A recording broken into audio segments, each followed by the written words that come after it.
D'abord, globalement, ce cabinet, il est très largement masculin, très peu de femmes, il est très largement blanc et il est très largement riche. Les 15 personnes qui vont travailler avec Donald Trump au plus près, on est sur un niveau de fortune qui représente environ 43 millions des foyers les plus pauvres américains. Scott Pruitt, par exemple, qui est à la tête de l'Agence pour l'environnement et qui est un climato-sceptique assumé. Why is the climate changing? Senator, in response to the CO2 issue, the EPA administrator is constrained by statutes. I'm asking you a personal opinion. My personal opinion is immaterial. To the, Really? to the job of You are going to be out. the head of the agency to protect the environment, and your personal feelings about whether climate change is caused by human activity and carbon emissions is immaterial? You're not going to get my vote. On a aussi eu des tensions autour de Jeff Sessions, le ministre de la Justice.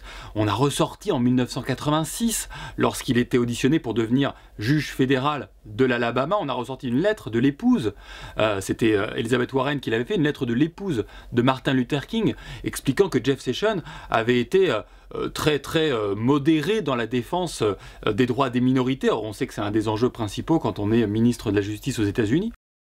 Et qui on a au Trésor? Steve Mnuchin, qui est un ancien de Goldman Sachs, qui est aussi une forme de contradiction. Betsy DeVos, qui est ministre de l'Éducation, qui est milliardaire également. Et Betsy DeVos, qui a passé un très sale quart d'heure pendant son audition, parce qu'elle a montré à quel point elle connaissait très mal le secteur face à Elizabeth Warren.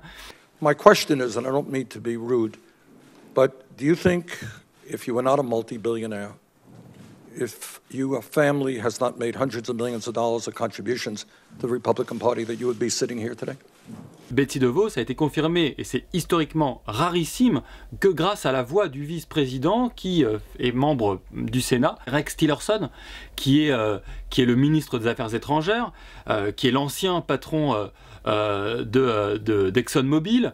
Donc on dit souvent qu'il n'a aucune expérience diplomatique, c'est vrai, mais quand on est le patron d'une firme internationale, on a de l'expérience internationale, et précisément c'est ce qu'on lui reproche aussi, c'est d'avoir une relation privilégié avec les Russes. Il a été décoré par Vladimir Poutine, il connaît très bien l'entourage de Poutine. C'est vers Rex Tillerson que tous les regards vont se tourner parce que c'est vraiment lui qui tient les clés de la diplomatie américaine.